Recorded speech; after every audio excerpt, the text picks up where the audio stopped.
Hey, what's going on, everybody? This is Deep Ball, Keenan, Curran, Samuel Akem. We got a very, very, very special guest with us this week. This guy has made a big impact on football in the Pacific Northwest. We are here with owner of Ford Sports Performance, former Idaho Vandal and Portland State Viking, former state champion at Bellevue High School, and well-known sports figure in the Pacific Northwest, Tracy Ford. First off, appreciate you coming on. For people who may not know your full story yet, how would you describe what you do today? First off, how you doing, man? I haven't even given you a chance to speak yet. How you doing? Nah, just we're doing good, man. Definitely blessed. Saw 40, ran a 40 at 40, so that made us had to for sure, know that we got to get back in shape. Absolutely. Absolutely. So now into the first question. For the people who may not know your full story yet, how would you describe what you do today?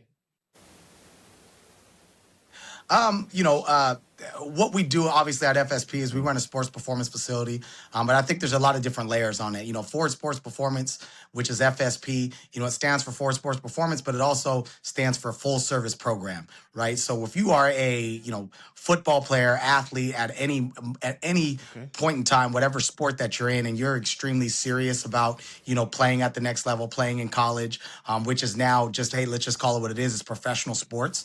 If you are interested in that and you have a child like that, then hey, you'll come to us, right? You'll come to us. We usually start our kids, when they get serious around, 12, 13 years old, right? Really middle school age, because, that's the time where they can either go right or left, right? And, from there, we're going to develop you. We're there, you're going to develop you, and we'll try to, keep you from, obviously from middle school, get you prepared for high school, get you prepared from high school to college, then obviously from college to the pros. So, and then when you're a pro, the goal is to be all pro, right? I think the standard is set as a Hall of Famer with some of the guys that have been in our facilities, the Bobby Wagners, the Buda Bakers, the Richard Shermans of the world, some of those guys. So, the standard is the Hall of Fame. So, that's kind of what we do in a nutshell. We've gotten, really, really intricate now, especially adding in a middle school that's actually there with us. So we do have a full-time, we have about 16 students that are full-time students that are with us. So again, when we talk about preparing those kids for the next level, because they are, kids that want to play in college, then we have to start prepping them like pros now. And that comes nutrition, that comes structure, that comes training, and doing that on a consistent basis. So when they walk into college, this is kind of just their lifestyle that they live, and they're not shocked at all. Yeah, absolutely. Absolutely. And I obviously, having worked with you, Tracy, trained under you, you're like a big brother to me, have seen the evolution of it. But one thing I've always expressed to you what you mean to me, but wanted to kind of ask you, when people hear the name Tracy Ford, what do you hope they associate with it? I just think that, I hope that they associate us as somebody that is a leader by faith, somebody that cares for others, somebody that's a servant for others, because that's the biggest thing, right? There's a lot of stuff that we do in this industry, in this space, and I know other coaches can feel you, is, you don't really get the credit, and we don't want the credit, right? I don't want the flowers. I just want the homage, right? To just say, hey, that guy helped me at one point in time. And if my kids are at one point are in need of help, assistance, and guidance, that they remember that, hey man, his dad was a real dude. So I'm gonna make sure I'm gonna take care of his kids, just like at one point in time, he took care of me, he took me in, he poured into me. So that's really what I want people to understand is, just be a guy that was a servant of God first, and was a person that wanted to give back and pour into others. And, without asking for anything back, right? I think it's just one of those things that we hope that you do the same thing for somebody else when you're in that position. Yeah, Amen. absolutely. Amen. I love that. What's life look like for you right now on a day-to-day basis with everything you got going on? Oh man, I think I'm dad first, right? You got a dad first. I've got 4 kids. I've got a 14-year-old. I've got a 12. Well, he'll be a 12-year-old here, and an 11-year-old, and a 4-year-old daughter that are turned 5. So, typically, man, it's you got to make sure that you take some time for yourself for a little bit, right? Yeah. Wake up, do your morning work, and get the kids ready to get the kids ready for school. Make sure that they're on the same type of nutrition plan that you are, right? To make sure that they're eating, doing all the right things that most people. I know for me growing up, I didn't have that structure, right? I didn't have that structure. It's like, figure it out, right? Figure it out. You got it. You know what I mean? So just giving them that type of structure, I think, is important. Then typically, we're in the lab from shoot, 9 a.m. typically by the time we'll get there, or sometimes earlier, depending on, the day, to depend on some of the clients. If I have some of my pro clients, I don't really train a lot of people Yeah. outside of, probably like our NFL veterans or some of our, top collegiate guys if they're there. And obviously my kids and his friends, they get the super all access to me. And Yeah. sometimes I have to tell them, hey guys, I'm like the F in FSP here, guys. So like take everything that you're getting in the Yeah. coaching, like Appreciate take that, this. appreciate that. Yeah, absolutely. Yeah. So Yeah. but typically you end your day at, 8:30, 9 o'clock, and have enough time to, eat dinner with the family and, and rinse and repeat and kind of do it over again. Absolutely. Man, those are long days. But again, I'm sure that's most fulfilling working with your kids. And Sincere, I know seeing his evolution has been great. Obviously, we share a very strong similarity in this. And anybody that is from here knows it. But I wanted to talk about, where did you grow up and what was your childhood like? I know one big thing that happened that I got to see as a young kid, but wanted you to give you an opportunity to talk about that a little bit. Yeah, well, I grew up in Federal Way, right? I grew up in Federal Way, so I'm a Fed baby. I am a Fed baby for sure. You know what I mean? And I transferred out of my high school, which I was at Decatur High School, and I transferred to Bellevue. I transferred my senior year. It was before, in my opinion, before all the transfer stuff kind of happened, right? Yeah. And it was an opportunity, I think, that I didn't understand when I was younger, right? My dad was like, hey, you're not going here, you're going to go here. And I'm like, well, I don't want to do that. I want to stay with my boys. I want to stay with, it's like, hey, this is a business trip. You're going to use this as an 8-month business trip. You're going to get out. You're going to win a state championship, be a player of the year, go Division I, and leave your legacy. And I'm like, okay. All right, whatever. All right, well, I'm gonna do it. You know what I mean? So, but the people that I met throughout that journey, I think, moving to Bellevue was probably, something that changed my life. Right? I didn't know what was gonna happen. I knew nobody out there. I didn't have any friends. I didn't know anybody. Was like, all right, cool. I'm a sneak in the back, and you know what I mean. I don't even know if I'm supposed to be practicing right now, but they told me I can practice, so I'm gonna practice. You know what I mean? They gave me some equipment, so and just. It didn't really know anybody, but again, just utilize that opportunity to build some relationships, right? And I think a lot of that was built off work ethic, right? Just watching my mom grow up and all that stuff, and seeing her work, and she's straight from the Philippines, right? So yes, I'm Filipino, Malakas ng Pinoy, so just watching her and her journey, it's like, all right, cool, like.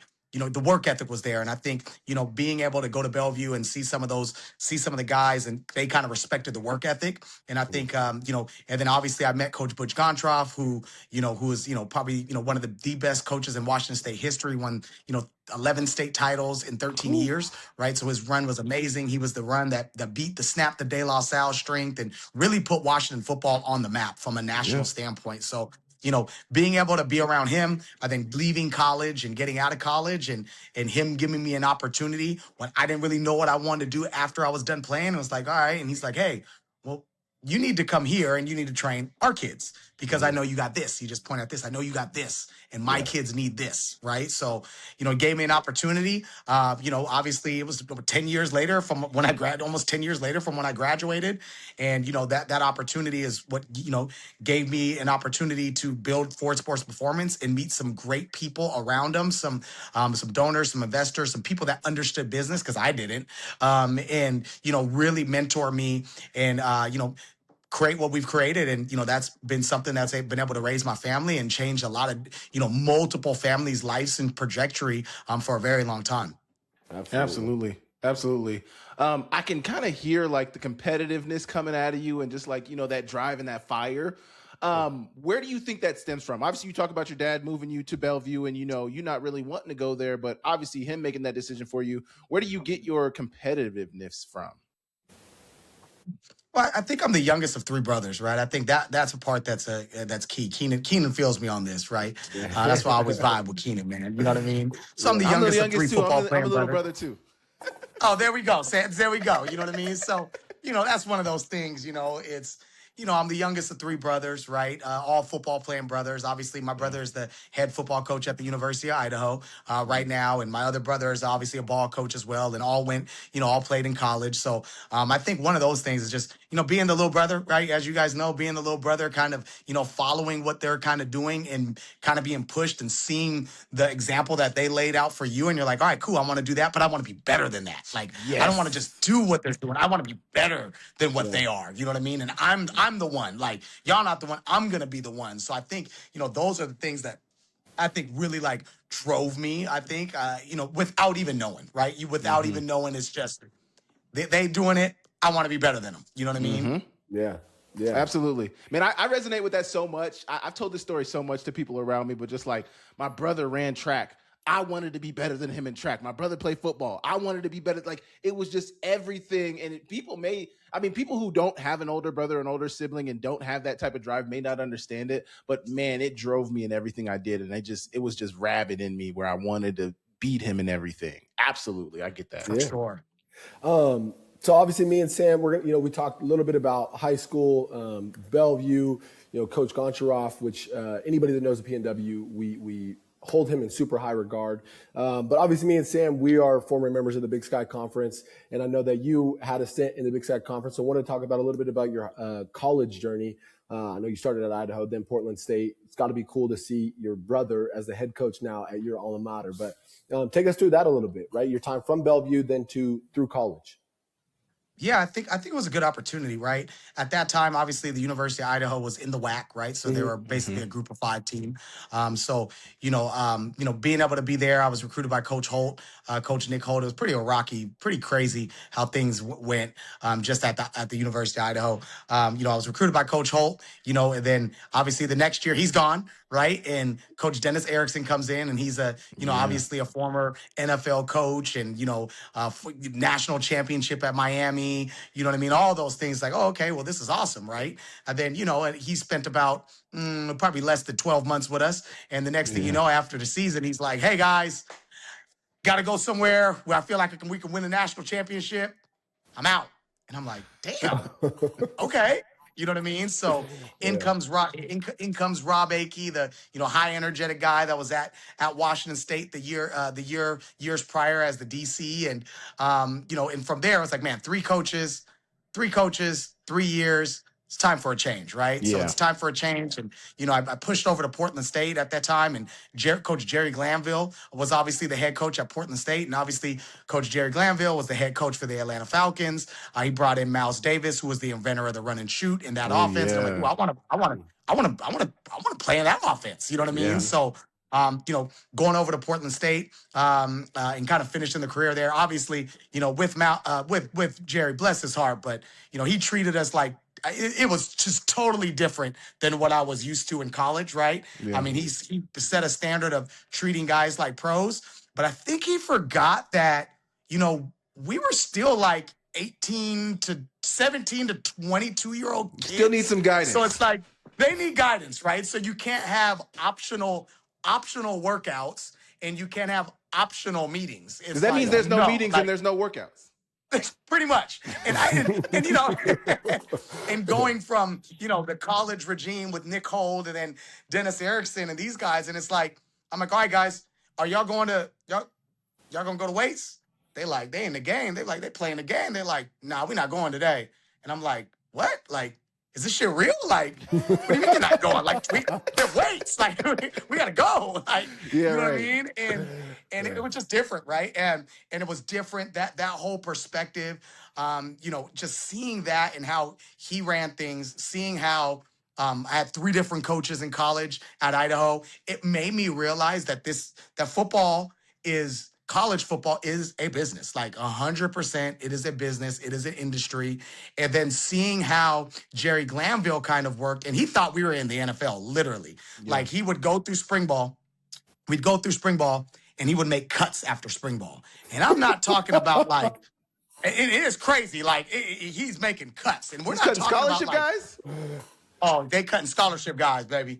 And it wasn't like, you cut like 1 or 2 players. I mean, it's the mass exodus. Like every year, it's like Yeah. the first year, it's like, and you're cut, and he's like, well, I'll bring in new guys because he thought it was the NFL. But it's like, hey, we're Portland State still. Like, we're not the true freshmen that we gonna get, like, they not gonna be ready to play college football. You know what I mean? No. So you're cutting, you're cutting 15 upperclassmen, right? Anybody that was at Portland State at this time, my Vikes, they know exactly what I'm talking about. Wow. And he's cutting like 14 and 15 upperclassmen, right? These are juniors gonna be seniors. And it's like, Guys you're going to be and then we're depending trying on. to bring in freshmen to come.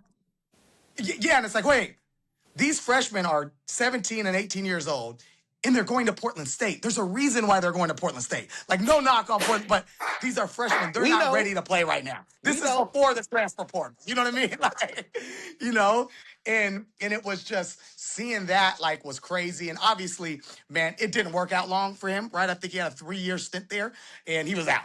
He was out. So again, I think possibly if it was in today's world with the transfer portal, like, yes, it could have worked because he would have just got, I'm going to just go in the portal and get new guys, right? I get it, right? But, back then, like, you're not going to get these freshmen that is going to Portland State. Like, there's a reason why they're going to Portland State and not the University of Oregon or Oregon State. You know what I mean? Like, they're not ready to play. They're just physically not developed to play and withstand going against kids that are 21 and 22-year-olds, right? Like, you're not building a program like that. But what it did do, it definitely opened my eyes as I know now. It's like, oh, this is like full-blown business. Like, this is not high school. Like, it's not high school.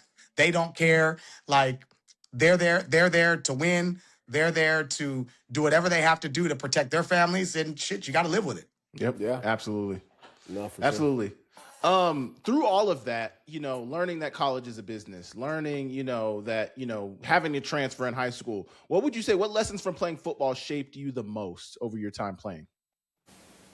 I think it was the process. I think that was the thing, is the process. And that's one of the things that we, hold dear to at FSP is, right, it's the off seasons, right? It's the off season, all the time away from actually spending playing football. And everybody knows football is the one sport that you train and practice more than you play games, right? So in between that time is all about preparation, right? It's all about preparation. I think that's really the big thing in football that shaped me, was how to prepare to get ready for the stage, right? And it took that the same way in life, right? It's like, you've got to be prepared. You can't even have a camp that you're not prepared for. Absolutely. You can't even have a training session that you didn't think about the day before and prepare for. It needs to be broken down.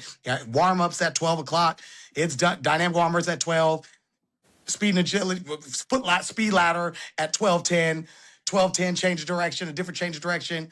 12:20, we're in the weight room. That's going to lead you to 12:45. We're going to end doing mobility. 12:50, recovery stress. Like, you have to have everything broken down to a detail. And I think those are the things that help keep people organized, right? And that's why you see a lot of kids that don't make it, because they don't understand structure, right? They don't understand structure. They don't understand the process, and they love the games, but they don't like doing the work that it takes to prepare you for the games, right? Absolutely. And that's why, as you guys know, as college athletes, you've probably seen a lot of good players that didn't play, and they're like, man, the coach is hating on me. It's like, but bro, you don't know your shit.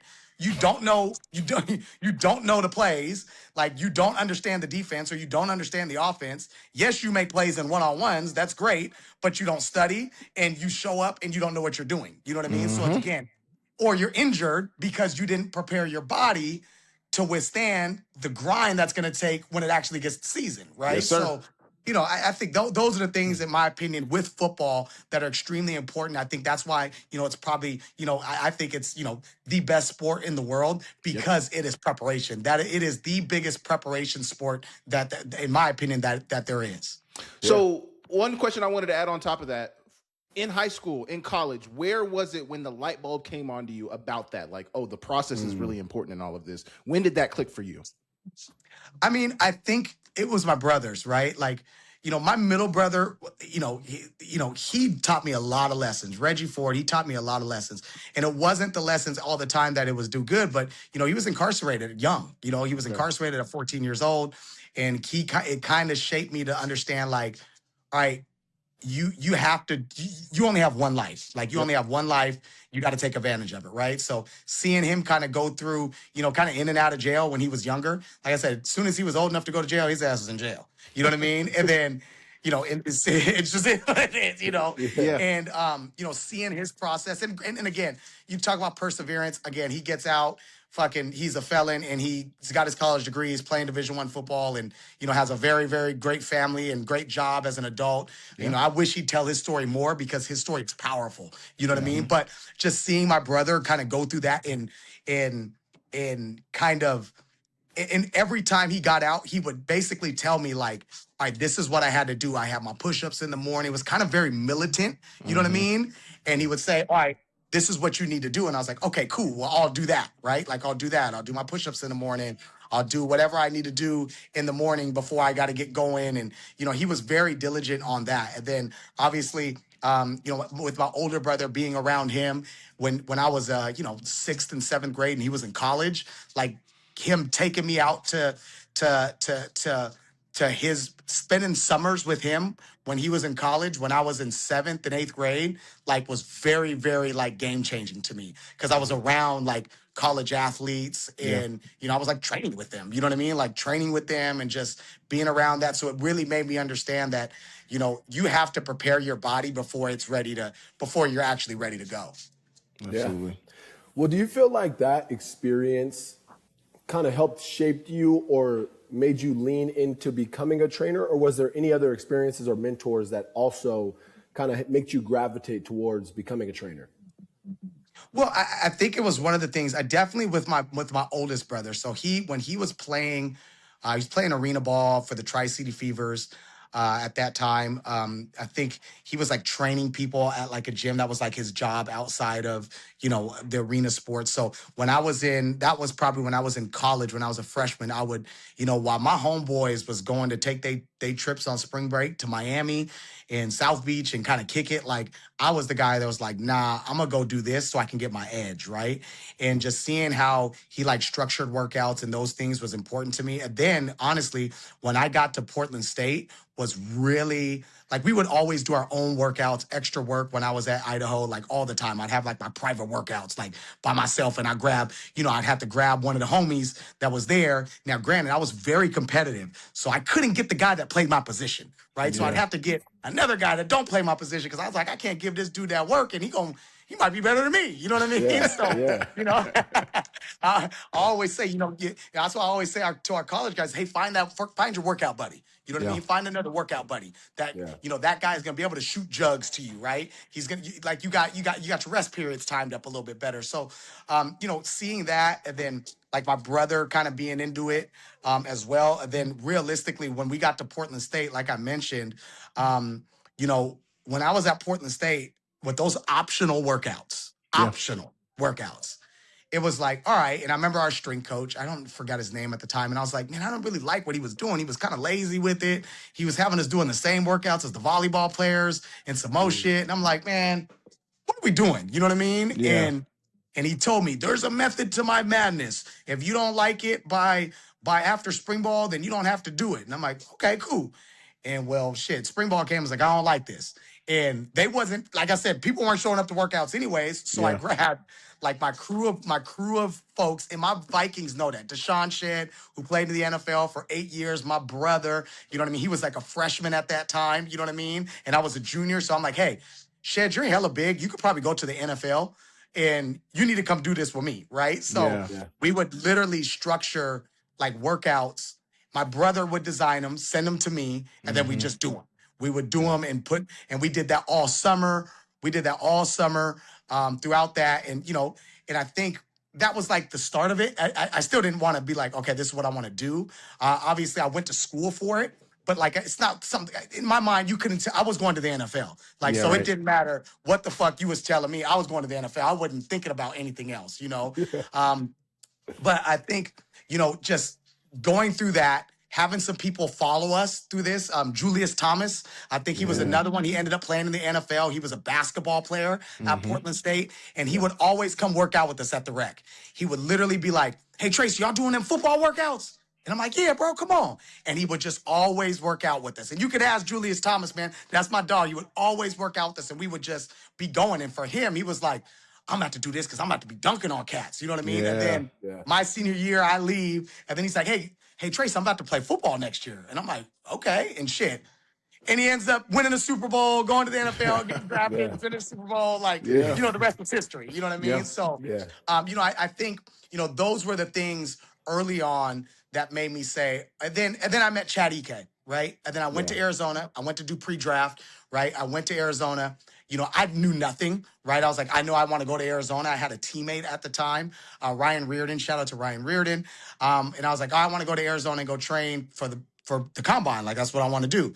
And he was like, hey, you can stay at my house. And I'm like, bro, you're a freshman. I'm a senior. I've never even talked to this kid like that at all. Like, I never really talked to him. We didn't like, and he was like, I'm transferring back home and I'm going to be at home, but you should go train with my trainer. And he showed me this website, and it was Chad Ike Sports. And I'm looking on the website. He had all these before and after pictures. I'm like, there's no fucking way that this shit is natural. These motherfuckers were on the juice, right? This is before this is before the altering chat GBT pictures and shit. So I'm looking like the body transformation on these guys, like these guys got to be taking steroids. There's no way, right? Like, there's no way. And you know, and we shoot out there, me and my boy Aaron Woods, and we shoot out to Arizona, and I sit in the office. I'm like, look, I don't really got a lot of money. I don't got an agent paying for my stuff. I worked at LA Fitness after football season, so that was really from really like the end of October, because we wasn't going to no damn playoffs at Portland State. I'll tell you that. We wasn't like y'all. We wasn't going to no playoffs. Yo. We wasn't like that, bro.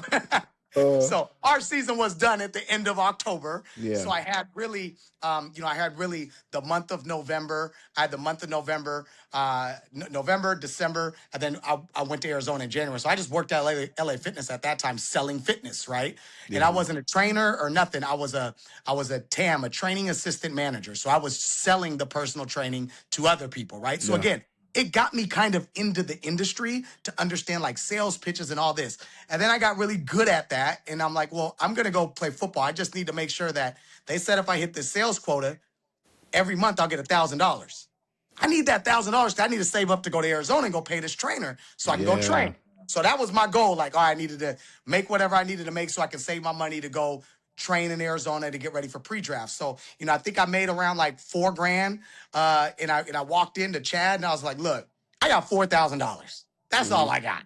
And he was charging like, you know, I think like he was like 10 bands. So I was about 6,000 short. And he's like, and I'm like, but I'm here. Like, I'm here. I'm ready to work. And he's like, and he was looking at me, you know, I'm not the tallest guy. And he looking at me like, shit, you think you're gonna make it? I'm like, hell yeah. You know what I mean? And he was like, look, if you're willing to put the work in, X, Y, and Z, do whatever, then I got you. And, you know, and he was awesome, right? He was one of the best combine trainers out. He still does a lot of work in Arizona. He trained a lot of good top players. He had Larry Fitzgerald in there. He had a lot of guys that were in there. Adrian Wilson, who was obviously an all-pro. So he had a ton of guys that he had working in there. And, you know, he gave me an opportunity. You know, and we worked our ass off, right? We worked our ass off. We were the guys kind of, you know, rallying the rest of the crew. And, you know, after that, obviously, I had the opportunity to play in the CFL. And then the next year, you know, Chad invited me back and he was like, hey, I'll train you if you help me train others, right? Like, help me train the next draft class, help me train Chaparral High School, because he had Chaparral High School at that same time. And I was like, bet, like, for sure, I'm coming back, you know? And I think those were things that just kind of jumped us into the industry, right? And without even knowing, right? And, you know, so a big kudos to Chad. I always tell him, like, guys like that, like, I'll never, like, those guys changed my life. You know what I mean? Like, they gave me an opportunity. They didn't know me from nothing. Opportunity is the word, man. That's it, you know? And just, you know, it was an opportunity to serve. He was he lived on that same type of motion, right? Where it's like, hey, you know, give back to people, X, Y, and Z. And, you know, so I owe him a lot of just walking into this industry and in this space, because he gave me an opportunity. He also gave me an opportunity to see what that looked like. So I saw like, all right, combine training, X, Y, Z. And, you know, I wanted to make it a point that I wanted to do that in Washington. So guys would not have to do what I had to do. Try to hustle as much money as they can on their own. Like, and I was working crazy ass hours. I don't even remember. Like, it didn't matter. I needed that $1,000 a month, baby. Like, I needed that. You know what I mean? Hey, that's that hustle. Some kids don't have that today. Yeah, they don't got it. You know what I mean? So, Yeah. you know, and I wanted to bring that back to Washington because I knew we had players, right? I knew we had players. I knew we had guys. And then I knew if I can do that, that can prove myself as a trainer first, like my product, right? My product is real. Like I can get a human being bigger, stronger, and faster and more explosive in 6 to 8 weeks and let their body change. Like I could prove that, right? Because there's a lot of trainers out here, as you guys know, but like, man, they ain't really doing shit. A lot of people's mistaken movement with progress. You know what I mean? So, you know, when I saw that and it was like, all right, I got to do this. And we brought it to Washington. And then, like I said, and I think that's kind of what kind of jumped me into that industry for sure. Yeah. So our next question was about what did you feel was missing in athlete development? But kind of want to touch on like, did you feel that you bringing it to Washington, that was what was missing in the Pacific Northwest? Was like, hey, I had to go down to Arizona. I don't want these kids to have to go down to Arizona. So with that, was that what was missing in the Pacific Northwest? But then also what was missing in athlete development when you got into it? Yeah, I think the biggest thing I think that was missing, and it's kind of taken that circle now, is like, you know, development and structure, knowing what to do, knowing what to do, how to do it, and having a proven product. So when I saw that in Washington, it was like, all right, kids weren't getting recruited, right? They weren't getting recruited like that. That's what I saw, right? I'm looking at Keenan. It's like, shit, my nephew was filthy. Like, my little cousin was filthy. You know what I mean? Like, this motherfucker should have everybody. He tall. He got it all, bro. What are we talking about? You know what I mean? And talk your shit, man. You know, appreciate and that. so, and I didn't know, and Keenan knows, right? Like, so I said, you know what I'm gonna do? And I got these guys on the board, right? I got some of these guys, they were going off to college, and I got them on the board, and I'm like, damn, some of y'all really don't know football. Like, and there's some high schools out there, right? I'm not gonna call no different high schools names, right? But it's like, wait, you went to a good high school out here and you don't know football. Like I said, I went to Bellevue, so we had a really good. Our defensive coordinator was James Hasty, right? He played 14 years in the league, was a 9-time Pro Bowler. Like he was on point. Like so, he like taught us what to do. He taught us how to like study. Yes. So you know, when I saw that, I saw a lot of guys didn't really know a lot about football, which is going to hinder them in college. So I said, fuck it, let's go do this. And then that's when we started like the 7-on-7. I think Keenan at the time was like a senior in high school or junior in high school. And I said, fuck it, I'm going to do what I used to do in college. So we took these kids up to Oregon and I had Portland State there. Okay. I had Western Oregon and I had Linfield. And they all came up because I used to do that. That's where your brother went, correct? Organize these 7-on-7. Yes, that's where my brother went. Yep. And so I used to organize these things when I was in college. Like I would organize like 7-on-7s. Like I would literally, when I was in college, my buddy Darren Harris was at UW. And obviously that was when Jake Locker was there. And I was like, all right, look, we're going to bring all of our guys out to you guys. We're going to do a 7-on-7, right? We're going to compete against each other. And it was dope, right? So, and I had Central Washington out there and shit. Like we fucking did it. So when I had our guys and I'm like, all right, we're going to take this group of kids. They were young too. And we're going to play against the colleges. You know what I mean? We're going to play against the colleges and we're going to have a playbook. We're going to force them to learn the playbook. We're going to teach them. And we just went out there and ran it. You know what I mean? And it was dope. It was dope. I don't think they could never do anything like that in today's world, like NCAA violations left and right. But you know, but it was dope, man. And like I said, and I think, you know, just watching, I remember watching Keenan because I had him for 2 years, and then he had the 1 year before he was going to college. And I mean, this dude is just going up top on cats, like, and these guys are already in college. This kid's gonna be a senior. You know what I mean? So and I just felt like that's what we needed, and that's when we started, like, to say, kind of ramping up the 7-on-7 circuit because it was not the need of like let's be cool. It was like these kids really don't know a lot, like, and they're not really getting coached like that. So in order for these kids to, be developed and be ready to play, like we got to teach them. And then obviously, at that time we started the 7-on-7 scale. We had some really good players. And then I thought like, all right, here's the other part in Washington. There's good players out here, but they're so spread apart, right? Federal Way to Bellevue seemed like an eternity for kids in Federal Way. And I knew that because I went to Bellevue. The first time I went to from Bellevue to Federal Way, I fell asleep in the car. I woke up. I felt like I drove for like 4 hours, and I felt like, and I saw BMWs and Mercedes Benzes all over the place. And I'm like, I'm in a different world. Like I'm literally in a different world. You know what I mean? So I knew there was one thing that was missing was that competition. So what I wanted to do, and again, Keenan might not know this, but I owe a lot to Keenan and his crew because he was the kids in high school and he was one of the top dogs, right? Yeah. So I knew I need to get Keenan and Chico and these guys against Buddha and Miles and these guys. They gave you the proof of concept. Proof of concept. Get the fucking best players and let them compete, right? Get the best players and just let them compete. And a lot of people are doing that with the 7-on-7 realm, but the part that they're forgetting is like the consistency and the work. Like they're forgetting that part. You still have to make those kids compete. You still have to make those kids work. You still have to make those kids make that sacrifice to be there 3 to 4 days a week, and they have to do the work, right? So I knew that was what was missing. And when we had the pieces to the puzzle, I was like, fuck it, let's put all these guys together. We'll start running it. And then we got into like the 7-on-7 stuff. You know what I mean?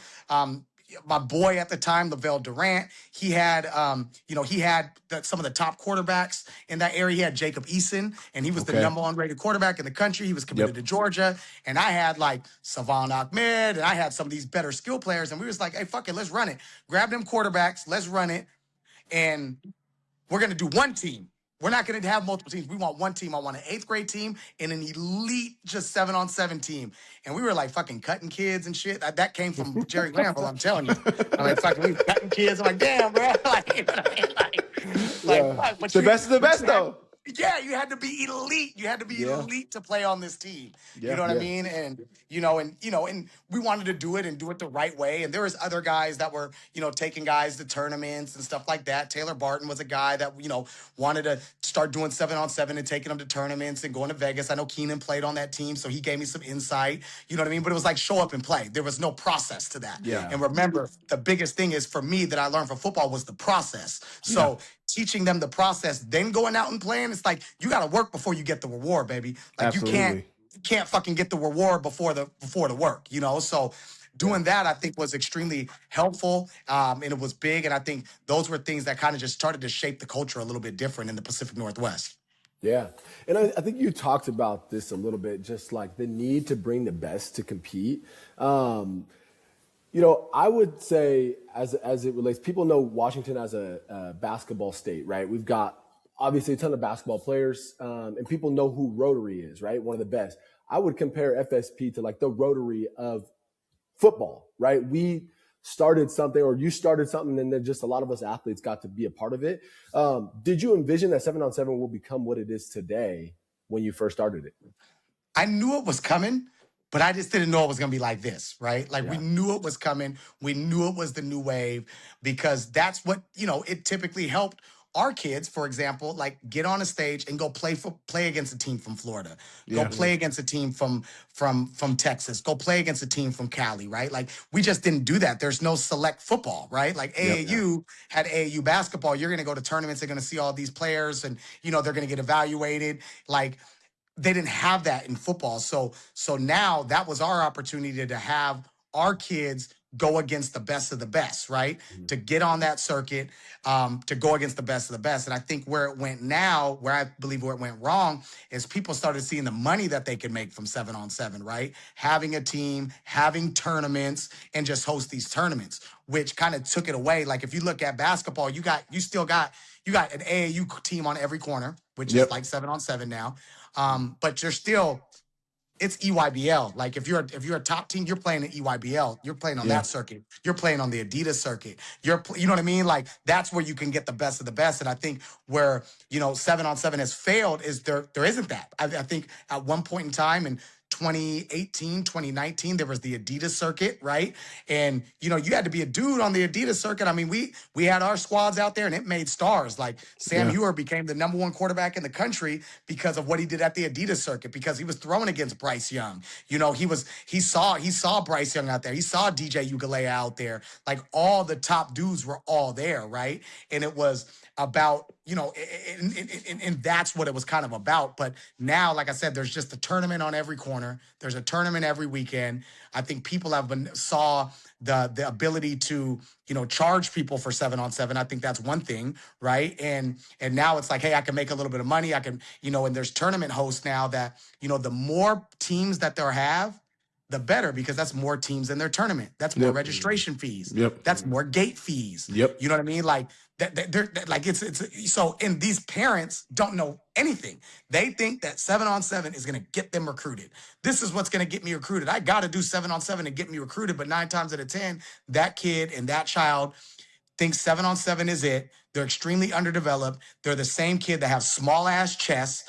They're not fast, and they get underneath the bar, and 185 lands on their chest, and they go out and run 5 flat. You know what I mean? Because they just don't understand the development part. So, Absolutely. did I see 7-on-7 going this way? Like yes and no, right? But I think it's not going anywhere still. But I think some parents are starting to have a better. Some might have a better understanding of it, but I think the lower and lower it goes, they just think like this is what you have to do, and this is the only thing that you have to do.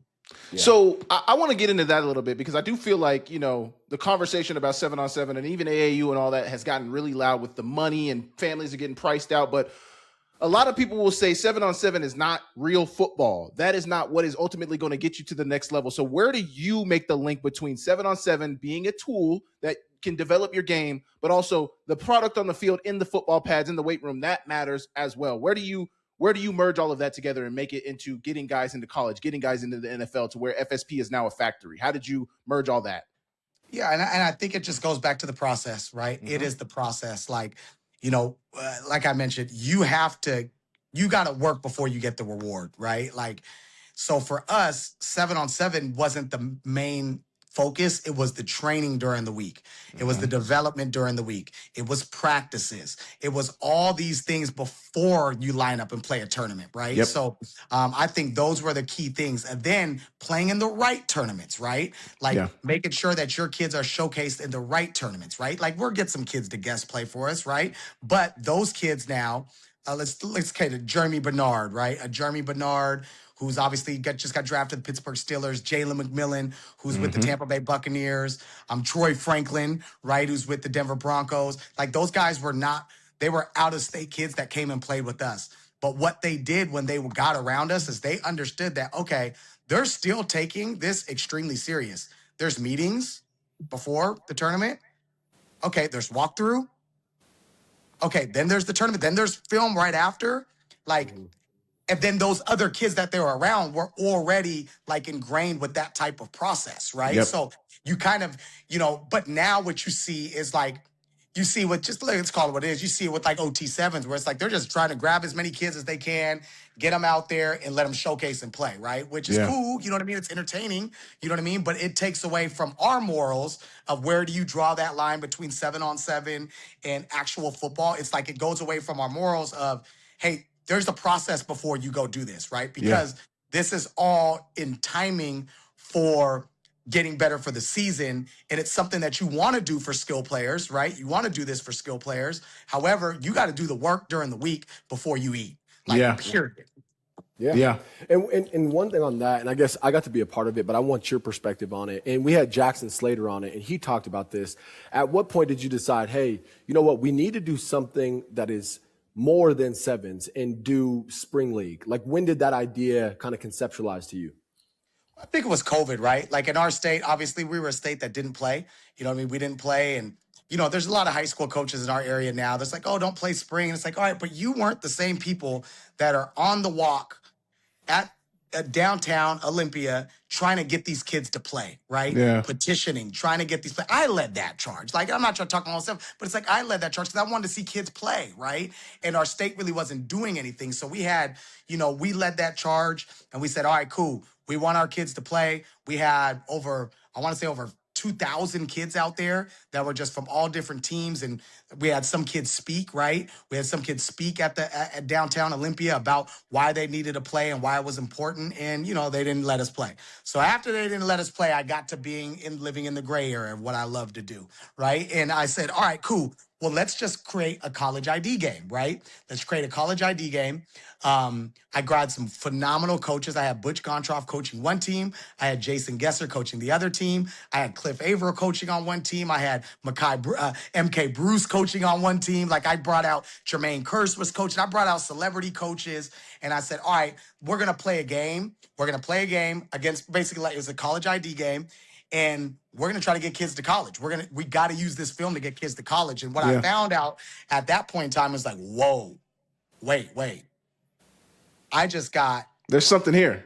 Yeah, like, I just got 9 kids offered off of this game. Yeah. Like, it's like, and these kids didn't have nothing. There's already kids that already had offers, but there's some kids that didn't have anything. And it's like, all right, well, we need to do this for real, right? So obviously in the spring, we paired out with one of my colleagues, right? And we said, all right, let's play a game. And I think Keenan was a part of that, right? Keenan, Marcus Griffin, some of those other guys that were in there.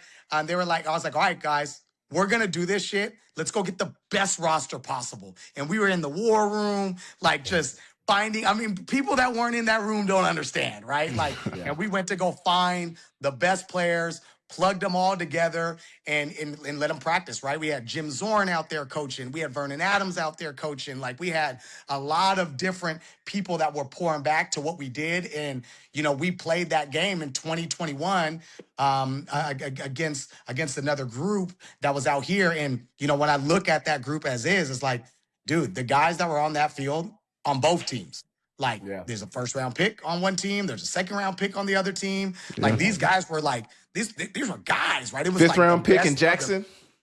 Like, it was the best of the best, like, just competing against each other. And, and seeing that was like, all right, I get it. And then the recruiting calendar year in Washington, right? Washington high school football doesn't start until June. Well, the recruiting calendar for NCAA starts April 25th, and it closes May 24th, right? So it's like, our kids aren't even able to be seen in Washington. Like, so it's like, all right, now we get to have practices. We get to have showcase practices, just like they're doing in Arizona, just like they're doing in Texas, just like they're doing all these other places where these kids are getting recruited. And it's like, and then we get the best players out there against each other. So now it looks like the best of the best. So now you could truly evaluate that kid, because it's not like, oh, this kid's playing against bad competition. No. The guy across from him, he's a 4-star and he's got 12 offers too, right? Like, so it's like the best of the best. We get to see those guys compete, and then they get coached, right? And now it gives the college vibe, right? Where you cannot just miss practice because there's a younger guy that's just as good as you. Yes, you can miss practice at your high school because you're probably the best player on their team and they're going to play you anyways. But if you do that here, you're not going to play because this younger guy is better than you, or he's just as good, right? So, like, it breeds that competitiveness where those guys are taking practice seriously because it's filmed, it's evaluated, and we're shopping that same film to college coaches, right? So, like, and then we have real coaches coaching them too, right? So, and that's the other thing is, no knock on the high school coaches at all, but it's like we have real coaches that know ball, right? We got guys like Clayton Lopez who spent, 18 years in the league coaching in the NFL. Like, we got guys like that are out there on the staff, like, really coaching these guys. You know what I mean? So I think that's where we knew spring ball was going to be big for those kids from a recruiting standpoint, but more importantly, from a development standpoint, and then even more importantly, from a timeline standpoint. So now we can actually position these kids like they're getting ready for college. Workouts in January, do some testing in March, you're doing some 7-on-7 between that and April. Spring ball. And then for us, we get to play games, which you wouldn't be surprised. I mean, it might be coming, but I think colleges will probably start playing some games here in a second in the spring. You know what I mean? But, and I think, like I said, it just positions us and it gives us the same calendar as a college athlete so those kids can understand what it's going to take to actually get there. Wow. Have you seen that kind of grow in other states, or like have you seen, what you guys are doing with the ID game, in the spring? Have you seen that grow in any other states, in any other areas? Like, how have you seen that? I haven't seen it grow too much. Like I said, there's a group PPT in Texas who does a good job. We played them. I think the group in Denver that we played, Mile High Prep, they did a really good job. They tried to create a prep super league, Yeah. which was built by a guy that created basically the USFL. But it didn't, he didn't go the right way. But because I didn't think he had the right people in place. But I do think this could be a very, very, very good avenue if we can get a couple of the other groups like we did this year. There was a group from Texas. There was a group from Denver. There were 2 groups from Washington, right? And getting that group in.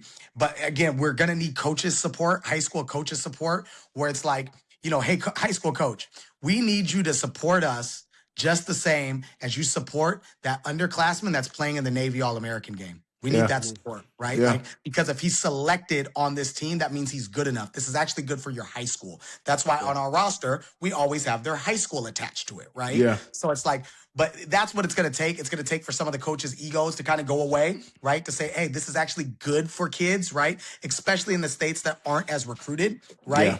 And it's actually good. It's a way to showcase them. Like I said, back in the day, underclassmen weren't allowed to play in the All-American games. Right now, as you see now, they are, right? So it's like that high school coach is definitely not going to tell that kid, you're not playing in the All-American game. It's like, you're crazy. Like, no, you're playing. You know what I mean? Absolutely. Like, they're not going to say it. And that's what we need on our end to really like build it the right way. You know what I mean? Build it They the could right use that way in Montana. They don't and do it spring the right ball in Montana. They don't play spring football in Montana. They could certainly use that out here. Yeah. And I think to your point, Tracy, like if your kid is selected, maybe they're getting additional coaching that they wouldn't be getting under you not you as FSP, but like at their high school, right? And I think that just makes your team better. Sure. And I think the philosophy is like, oh, well, my kid could get hurt. And it's like, well, your kid could get hurt playing baseball. Your kid could get hurt doing track, right? They could pull a muscle. So For sure. In a sense, it's like, hey, and I don't think they've ever seen one of the practices where it's like, hey, we're protecting guys, but we're also like, we're teaching them what it's like to practice with some intensity, which I think is missing in some high school practices. For sure. Wanted to kind of talk Absolutely. about your impact on athletes. What's the most rewarding part of seeing athletes come through your programs? I think the most rewarding part is, sitting on a Saturday, I sit in my man cave. I've got about 5 TVs up, and I put every TV on, and they're playing in a college game, and I'm watching 5 TVs, 5 different schools, and I got a guy on every team, right? So I think those are the things that are extremely rewarding for me. And then obviously, some of those guys that are playing on Sundays, and then you wait the next day and those guys are playing on Sundays, right? So I think those are the things that are extremely rewarding. I think seeing guys become great men is extremely rewarding, right? Being invited to some of the weddings. I'm not able to get to all the weddings, right? Yeah. Especially these summer weddings. I'm like, I got kids, man. Like I got track meets and all types of other stuff. Yeah. But just the fact that you're, the invitation to that wedding is seeing that young man that I've known since he was, 12, 13 years old, growing as a man. Like those things are extremely rewarding to me on the back end. Yeah. Give me one of your craziest success stories. So like, give me a kid who came in who, didn't look like he may end up being, a big time athlete, maybe ended up having an amazing career being in the NFL. Give me one of those stories. I think Kyler Gordon, man. When I think back, I think to Kyler Gordon. He comes into the facility, like everybody's like, hey, this kid's pretty athletic. I'm like, okay, cool. He like jumps like a 36 and a half. I'm like, fucking pretty athletic. This kid is extremely athletic. Like, what are you talking about? Like this kid is extremely athletic, Yeah. And, and just watching his twitch. Nobody really knows about him. You know what I mean? I watched his highlight tape. His highlight tape was like 23 minutes. You know what I mean? So it was all scattered. But I watched the whole 23 minutes after I watched him jump. Oh, yeah. And I'm like, okay, this kid's athletic. So I watched the whole 23 minutes. And I'm like, all right, we need to jump this down to about 3.5 minutes, Kyler. And you've got like a whole bunch of really good plays. 19 minutes into your nobody's gonna see him. Nobody's gonna see it, So let's fix that up. And I think it was it was that year, and we make him go through the whole process, right? We have these events which are now our max exposure. We're called May Madness, right? And you had to get an invite to go to May Madness. Again, we were trying to just have the best of the best, and we had like dudes at these camps, right? Yeah. And we only wanted the best of the best. We weren't about the money grab. We were about best of the best. That's all I wanted to see. And so we said, Kyler, you're not invited to this camp yet. You need to go run at this combine. So he runs at the combine. He wins MVP. Then he goes to the May Madness, right? And now he's going against Chase Claypool, who obviously went to Notre Dame, was a 5-star recruit, playing in the NFL. And he's just like amping this dude. I'm like, gosh, this young, and he's like a sophomore, you know what I mean? Yeah. And he's going against, Connor Weddington at the time, who was the number 4 rated athlete in the country. And it's like, man, this kid's going to be pretty good. Yeah. And so I'm like, all right. After that, I'm like, all right, he needs to come on these camps with me, right? And I think I told Jimmy Lake, I love you, Jimmy Lake, but I'm going to get on you on this one. And I tell Jimmy Lake, who was the DB coach at Washington, I'm like, hey, I got one. Like, this kid is the fucking real deal. He's like, oh, okay. And I'm like, all right, cool. He's going to be at your camp. Goes to the camp. They don't offer him. I'm like, all right, that's cool. And then he goes to Oregon State. And I'm like, hey, and these are all my trip. He went to Washington, Oregon State, Oregon, and then that was the trips. USC, and then we go down. He goes to Washington, doesn't get offered.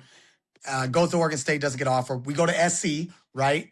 We go to SC, and we took him to, I took him down to, I took him down to the jungle. That's what we call it. We took him down to Southern California in the jungle. You know what I mean? And does okay. You know what I mean? But I'm like, man, this kid's nice. And then we take him to Oregon. It was actually a thing that they were recruiting one of our other players. And I said, hey, I'm going to make this other player that was committed to another school come, but because I knew that would bring eyes on Kyler. Yeah. And we bring eyes on Kyler, and he tears it up, and obviously he gets offered by Oregon. And then, then Jimmy's like, hey, your guy. And I'm like, yeah, the same guy I had at your camp that you didn't even talk about. You know what A couple I mean? days ago, you didn't want me. Now Oregon wants him. Now you want him all of a sudden. Now you want me, you know what I mean?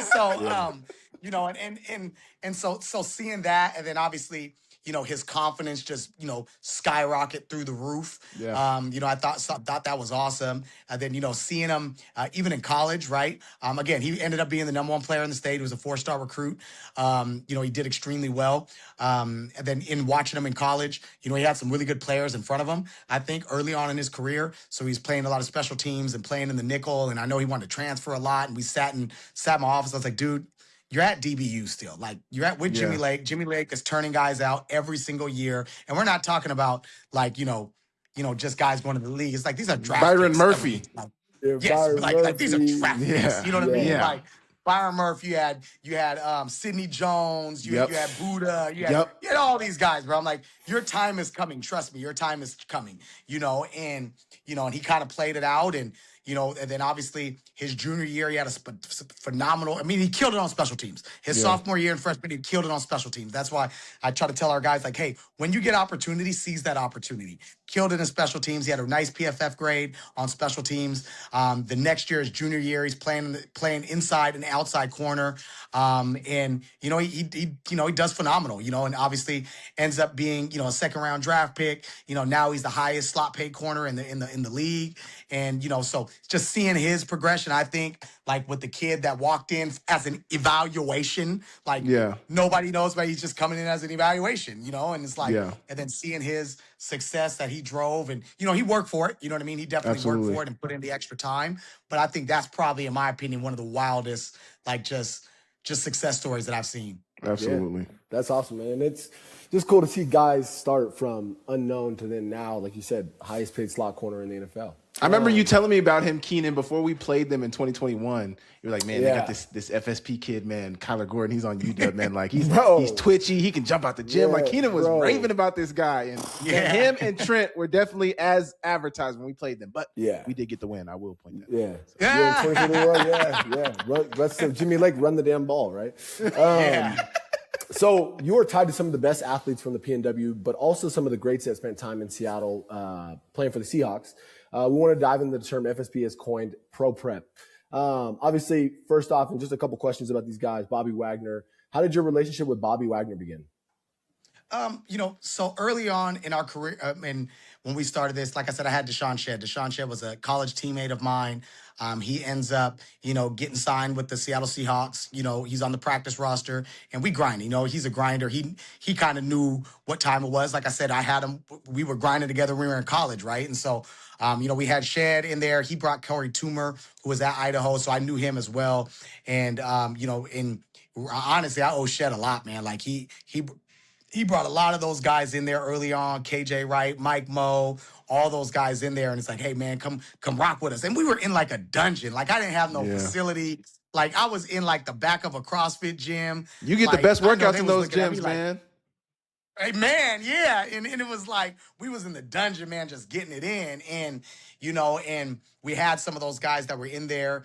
But then obviously Corey Toomer came back and he was obviously in the linebacker room with Bobby after his first year in the league. And Bobby was like, man, what the fuck was you doing? Like he got abs and all types of stuff. He was just crazy. And then that next year, Bobby obviously came into the gym and we got it in. Like, I think our relationship, what he said is like he was always looking for somebody that had a mixture of like the speed and conditioning, but also with the football and the weights, like everything, not just, I need to do position training here and speed training here, then lift here. Like it got everything kind of ingrained in that. And from there, man, we just got it in. And, he was extremely, extremely hard worker. And, in a pro, I think that was one of the things that, I noticed very early on, right? Like shit, it was his birthday and he's training. You know what I mean? He won't even know it's his birthday. He's training, you know what I mean? And just seeing his consistency and level of commitment to basically doing the same thing. He was obsessed with boredom. Let me just say that.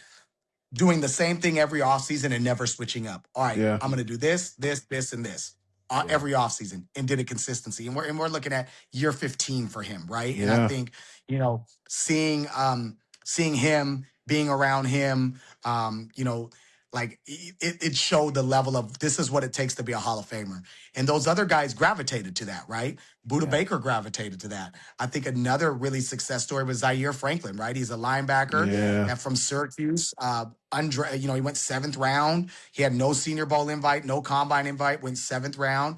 And ends up, he's like year 10 in the NFL, year 10 in the NFL, and is labeled as one of the best linebackers in the league. And what he did was he was very smart. He's like, all right, if this is what Bobby's doing, I'm just going to follow this concept. I'm going to follow this concept, follow what he does to create mastery within my first 3 years in the league. And after you've created mastery and understand routine and understand consistency, like he's good. You know what I mean? Yeah. And so I think, Bobby was a big pioneer of just, being a guy that held other people accountable. KJ Wright as well, another guy that just held other guys accountable, held those younger guys accountable. Like you knew you was training with Bobby and KJ and they going to be on time. They going to be on their shit. They not going to be playing around. And it was either like you buy into that type of culture or like KJ would tell me, he's like, man, you got to get that guy out of here, Tracy. He's making the brand look bad. You know what I mean? And they really felt that way. You know what I mean? They really felt that way. So, just seeing those guys move and interact, like I said, that's the standard. Like the standard becomes the Hall of Fame. Like if you're a Pro Bowler, All Pro, Hall of Fame, like that's the standard because we've seen it. Yeah. So you mentioned Bobby in there. You mentioned Buddha as well. We had a question about Buddha, but what I want to ask you about the broader with your NFL relationships is what's the biggest common trait among elite NFL players you've worked with? Like what stands out about all of them that, you could pinpoint in each one of them and say, this is why they're great? I think it's the competitive drive and the consistency. When I looked at Buddha, right, I think I told Buddha, I think he was I want to say a sophomore in high school, going to be a junior. There was another kid that was running, Isaiah Gilchrist. He was a young kid, a freshman. He beat him up the hill one time. We were running this Bellevue Hill. And I said, Buddha, man, like I feel you, but like, you can't lose in anything. Like you're him. Like you're him. You are him. You can't lose in anything. I don't care if it's conditioning after practice, like anything. You don't lose, bro. And he like, yup, and just looked at me like, yup, like bet, like and shoot, he'll be conditioning after practice. Like this joker winning everything. Like he's just, I think that competitive drive to like always want to win. Like that's what Bobby has it, right? Like they'll talk shit at you. Like they're just elite competitors and then consistent. Elite competitors inconsistency. Like they say, they don't change up on routine. They stick to routine. They have routine, and they've mastered routine. Yeah. I love that.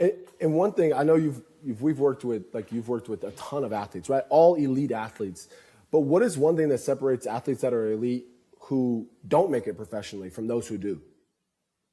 Obviously, when I look at some of the guys, like we've had some really, really talented guys that have been here that didn't make it, right? And sometimes, there's things like timing, fit when they get to college. All those things play a part too, right?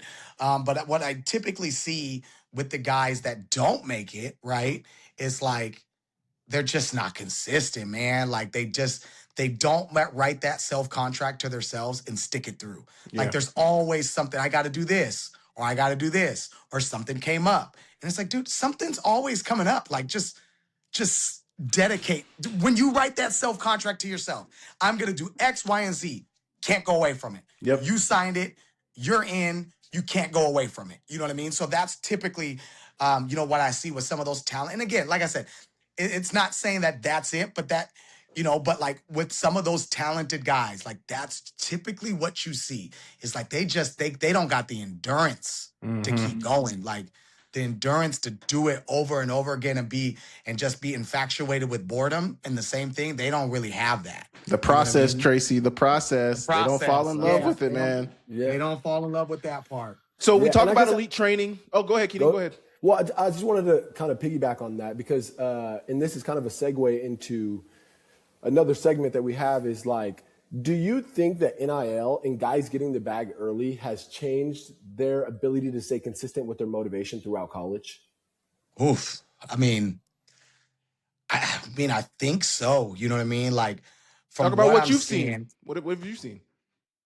Yeah, I think like they get to a point, and there's some kids that I'm looking at. Like I have a kid in mind. Like I think Zadarius Rainey Saleh, he's a linebacker at UW. I think that kid is a Sunday player just because we brought him around and he listens. Like there's certain kids that listen. Like, hey, you got to do X, Y, and Z, and they're gonna do X, Y, and Z, right? No matter how much money they get, like I'm gonna do X, Y, and Z, right? So I think that guy but then you got kids that obviously they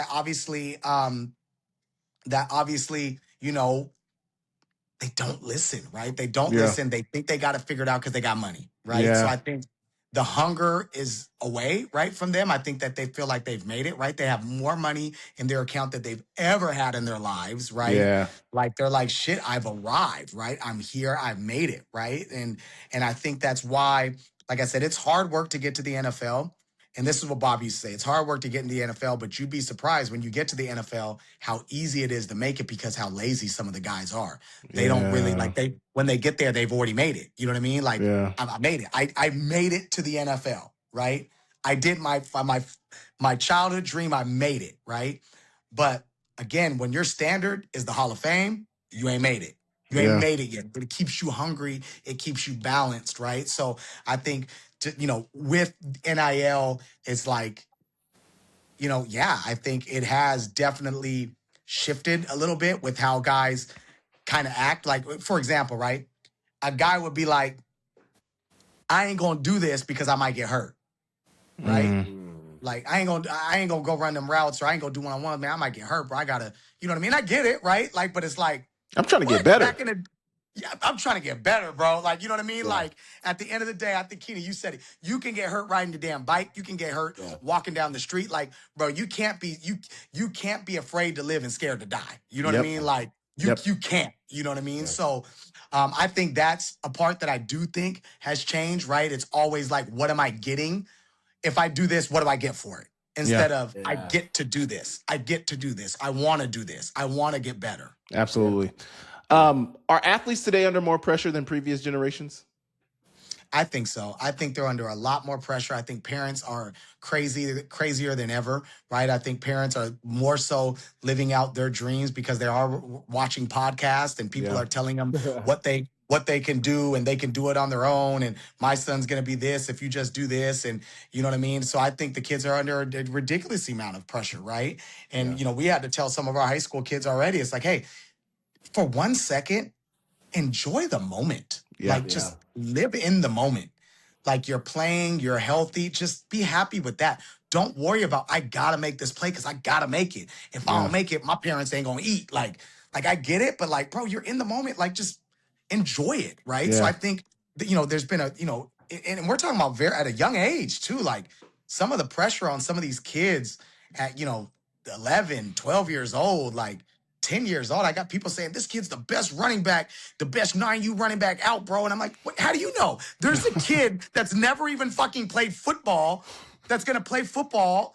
You know what I mean? Like, and he's gonna be really good. Like, Yeah. he's not the best fucking, like, we don't even know who the rest of the kids are. You know what Yeah, I mean? right. So I do think there's just a ton of pressure on these kids, and it's it's kind of weak. You know what I mean? Like, just for them to because they're just not able to live in the moment. You know what I mean? And they're just, and it's super like organized and structured to the point where it just, I think, kind of hurts them. Yeah, absolutely. No, absolutely. One more question on NIL, and then we'll get to rapid fire and kind of start to close out. NIL is bigger than ever, and it's only growing. Talk a little bit about your partnership with AMO in the sports representation group that you're affiliated with, and kind of what was the inception of that? What made you think, hey, there needs to be representation that understands the game for these kids? Yeah, I think it was more protection, right? Like we're, me and Radell Razor, obviously my business partner with FSP, and my brother, obviously like a brother to me.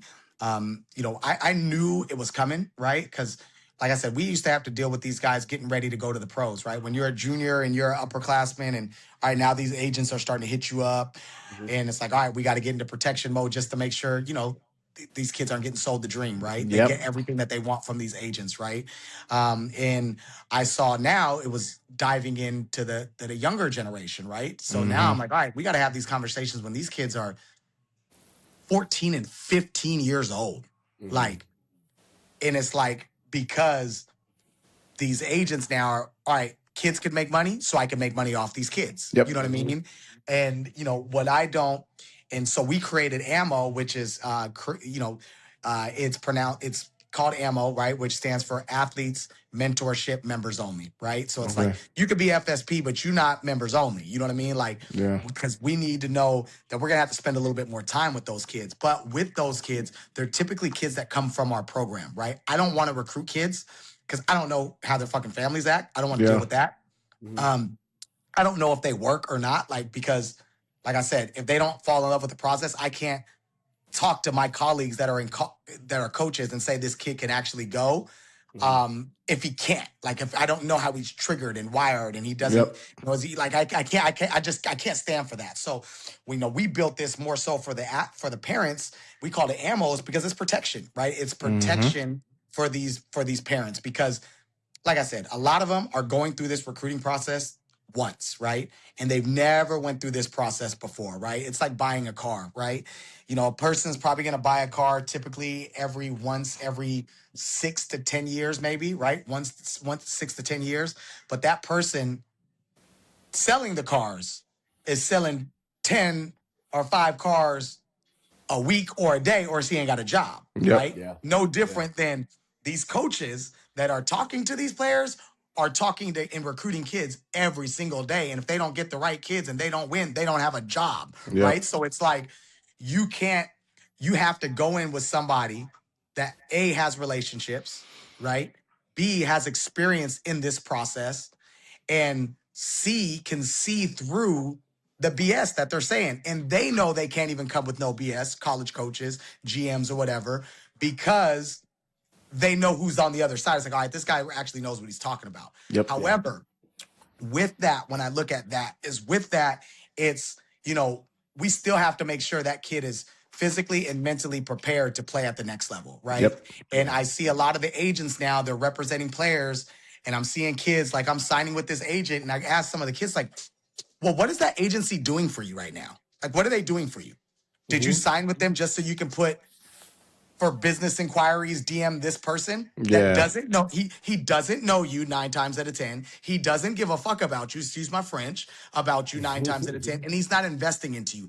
Everybody knows back in the day, right? We're talking about just 6 years ago, when an agent represented a player for the NFL, what did they have to do? They had to invest in that player. They got him ready for pre-draft. They paid for their housing, their food, their training, their rental car, and probably a stipend every month. And then 4 months later, that player signs an NFL contract. That agent now gets his 3%, Yep. right? Yeah. But he had to put money into that.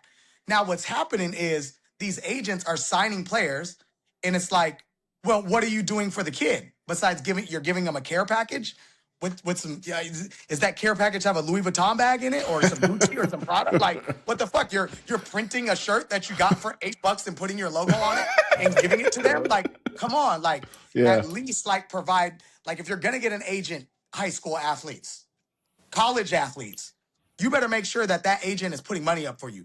You got body work now, right? Take care of your body. You got massage. You got chiro. You got fascia treatment. They better be paying for all of that on top of when I'm home paying for your trainer, your strength and conditioning trainer, your position specific trainer. Like absolutely, agents, you're not getting away with this. You need to put your money up if you want to dive into the grassroots. You better be used to the grassroots problems. Yep. You know what the grassroots problem is? We live in the grassroots.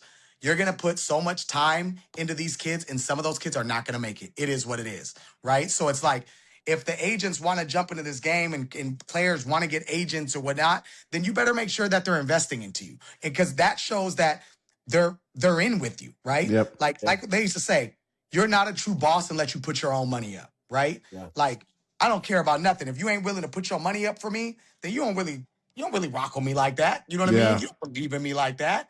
You know what I mean? And it's okay, right? But as long as you know, then you know, right? So, like I said, with ammo, like it was just one of those things that I think was very needed for kids, right? It wasn't for us to make a whole bunch of money out of it. You know what I mean? Does it take time? Do we get paid? Absolutely. Do we take a fee? Absolutely. Because we are worth every percent of that fee because we actually do the work. But more so, we're going to guide that family through that process and tell them what it actually takes to be successful at the next level and not just take their check and then move on to the next player. And then it's, you guys got it now. Yeah. I think that's good too also though, because you know what the work takes to get that kid to the next level. So you're already doing the work on the training and development side. Now, okay, let me give you that infrastructure to where if you do have people reaching out to you, we can give you the framework for what that looks like. For sure. Okay, let's get into the rapid fire questions. We've been on here for a minute. First, hardest worker you've ever trained? Ooh, Bobby Wagner.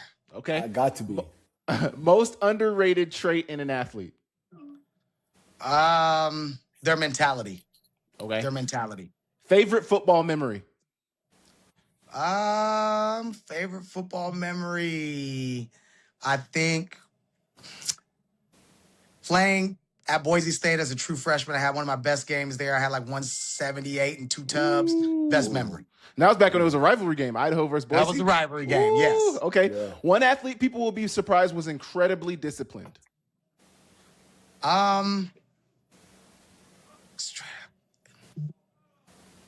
Buda Baker. Okay. I think Buda Baker, extremely disciplined, as goofy as he may seem sometimes, and just as but that boy is disciplined. Yep, sir. Best advice you've ever received? I think the best advice that I've ever received was probably just living in the moment as well, right? Okay. I spent a lot of time just always ready to move on to the next thing. Yeah. And it was like, hey, just look at what you've built and just enjoy it for a second. Yeah. Be where your feet are. Favorite part of training athletes? The growth and development, seeing where they started and seeing where they finished and seeing the improvement. Absolutely. I mean, that's why you got into it, right? You saw that down in Arizona. You're like, there's no way these kids are getting chiseled like this. Yeah, absolutely. One word that describes the future of football training. Movement. Okay. Movement. Okay. Big Ten or SEC? Ooh. Teams or talent? Both. SEC. Okay. SEC. The Washington fans are going to be happy about that. I was going to say. Okay, 2 more. Favorite college football stadium? Ooh, Don't Georgia. say the Kibbie Dome. I thought you were going to say the Kibbie Dome, man. Okay. Georgia. Why? Georgia. Why? Explain why. Why Georgia? Man, just being at Georgia and when that song came on, when that song, swag, We surf. We slap. Okay. We surf. That whole crowd was rocking. I was like, "Oh, this is filthy." They had me doing it the same way. Yeah. Okay, last one. Highest draft pick that you trained at any point in their career. Oh shoot. I think it was Josh Connor. No. Basketball it's included, right? Highest draft Oh, pick. that's a good one. That's a good Paulo catch. Banchero. Yeah, that's actually a good one. One. Okay. Yeah, okay. that's actually. Pick. Dang, Wow, you never had Cam Ward swing by while he was at Wazoo? I didn't have Cam. No, he's a Texas guy. Yeah. That was a good catch actually, because we didn't say NFL, and like people that know Paulo was in there. Yeah. Did Zach LaVine ever swing by, or was that before you were really into training? That was early. That was early, yeah. Okay. Yeah, and his dad has like a complex that they train at, It's like a compound complex. Yeah, it was weird. Yeah. Well, we always close with this question that we ask all of our guests: is if you could go back in time and talk to a young Tracy Ford, maybe after you won. People don't know Tracy won a national championship as a youth football player. I was in Vegas. I watched that. But if you can go back and talk to Tracy Ford as a young kid, what message would you give to him about where you are at now? I would tell him to stay away from the girls and stay focused. Okay. That's what I would tell him, to stay away from the girls and just stay focused and keep the main thing the main thing. Absolutely. Nice. Well, we want to thank you. We want to thank you so much for your time, man. We appreciate you for all the wisdom and all the stories. We wish you much success. We know you're going to keep climbing and keep knocking down those milestones. But thank you so much for coming on, man. No doubt, man. I appreciate you guys, man. Yes, sir.